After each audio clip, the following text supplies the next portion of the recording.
크립토 게임에다가 투자를 하면은 법적으로 보호를 받을 수 없다고 중국 법원에서 판결이 나왔다고 합니다. 이걸 좀 같이 읽어 볼게요. 크립토 게임을 P2E라고 하죠. 여기 보시면 파란색으로 P2E라고 나와 있습니다.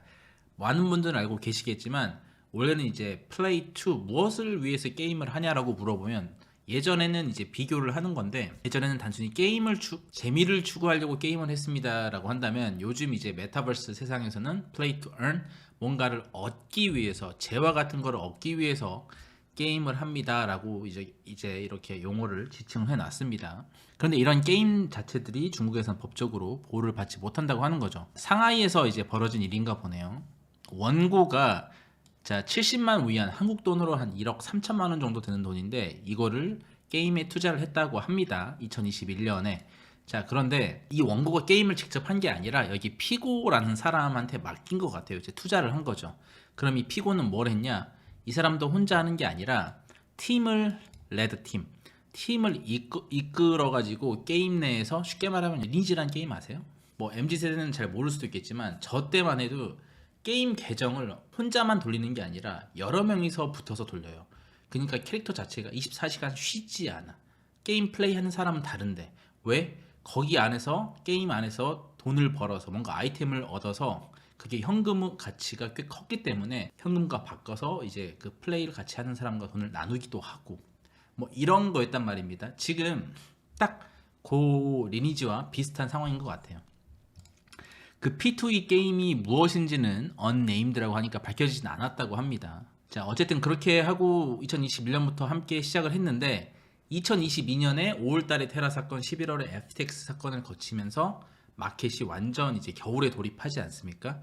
그러니까 이 피고애가 그 원고 모르게, 원고가 이제 쩐주라고 칩시다. 돈을 투자했으니까 쩐주 몰래 게임 아이템을 다 팔아버렸나봐. 그리고 얼마를 챙겼냐? 11만 위안, 한국 돈으로 한 2, 3천만 원 정도 되는 건데, 그 돈을 이익을 보고 그냥 뭐 잠수를 탔던가 그렇게 했던 것 같아요. 상하이 코트에서는 판결이 어떻게 나왔냐면, 70만 위안, 너가 처음에 1억 뭐 넘게 투자한 돈은 우리가 법적으로 보호가 안 된다. 쉽게 말하면 돌려받을 수가 없다. 그런데 피고가 훔쳐간 그 2, 3천만 원 되는 돈은 다시 받게 해주겠다. 이렇게 명령을 내렸다고 합니다. 자, under Chinese regulations, 여러분도 아시다시피 중국은 지금 암호화폐 관련된 투자나 파생 상품에 관해서 법적으로 보호를 받을 수가 없습니다. 왜?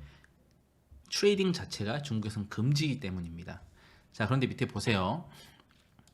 그러나 22년 9월에 베이징에서는 뭐라 그랬냐면, 판결이 어떻게 났냐면, 방금 우리가 본 건 상하이에 있던 재판이잖아요. 베이징에서는 어떻게 판결이 났냐면, 자, 중국이 prohibited crypto trading, 크립토 트레이딩이 중국에서는 금지가 됐지만 암호화폐 자체는 디지털 virtual asset으로 본다. 가상 자산으로서 우리가 인정을 해서 법적 보호를 받게 하겠다라고 그렇게 verdict, 판결이 났다고 합니다. 되게 복잡하죠. 중국 내에서도 이렇게 여러 가지 의견이 나뉘고 있다는 게, 심지어 법원인데도 다른 판결이 좀 나왔다.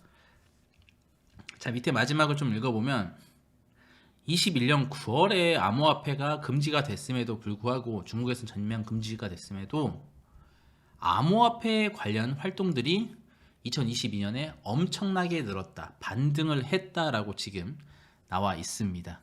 그래서 중국이 현재 암호화폐 국가 탑 10에 들게 하도록 했다라고 써져 있네요.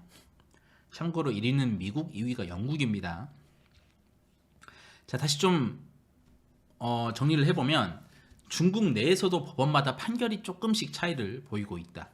하지 말라고는 하는데, 중국 정부는 하지 말라고 하는데 사람들은 또 하는 거예요. 근데 어떻게 할 거예요? 코로나 아마 이제 봉쇄 정책을 펼쳤지 않습니까? 그러니까 사람들이 이동을 할 수가 없다 보니까 돈벌이 수단이 이제 또 끊겼으니까 암호화폐 쪽으로 투자를 한 게 아닌가 하는 좀 생각을 해봅니다. 최근 저희 코벨 채널에서 웹 3.0에 관한 이야기를 되게 많이 했습니다. 블록체인 게임도 이야기했고요. 이탈리아의 NFT 시장까지 이제 정리해서 영상을 올렸는데, 지금만 봤을 때는 중국은 이제 이러한 메타버스, NFT 이런 세상은 다 금지일 것 같습니다. 그렇죠?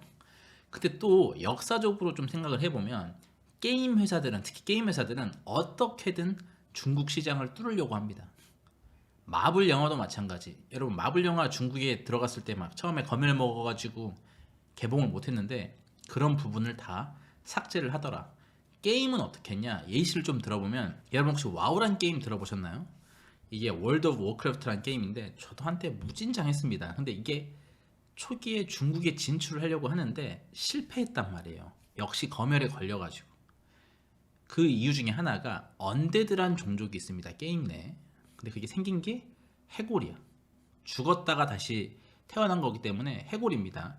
근데 중국 그 사상에서는, 뭐 중화 사상이라고 할게요. 거기서는 죽었던 애가 막 이렇게 돌아다닐 수가 없는 거야. 그래서 검열을 당해가지고 진출을 못했습니다. 그래서 그 미국 회사, 월드 오브 워크래프트 회사인 블리자드가 어떻게 했냐? 중국 서버에서 언데드는 살을 막 덕지덕지 다 붙여버려. 그래서 언데드인데 살이 막 다 있습니다. 그래서 그렇게 해서 진출을 했다. 왜? 돈이 되니까 어떻게든 진출을 하는 겁니다. 이러한 예가 수도 없이 많다. 영화에서 방금 말한 검열도 그렇고. 이번 1월부터 코로나 봉쇄 정책이 풀렸죠. 자, 그래서 지금부터 중국의 움직임이 진짜일 것 같아요. 그 움직임을 좀 지켜보면 흥미로울 것 같습니다. 봐주셔서 감사하고요. 저는 다른 기사로 또 돌아오겠습니다.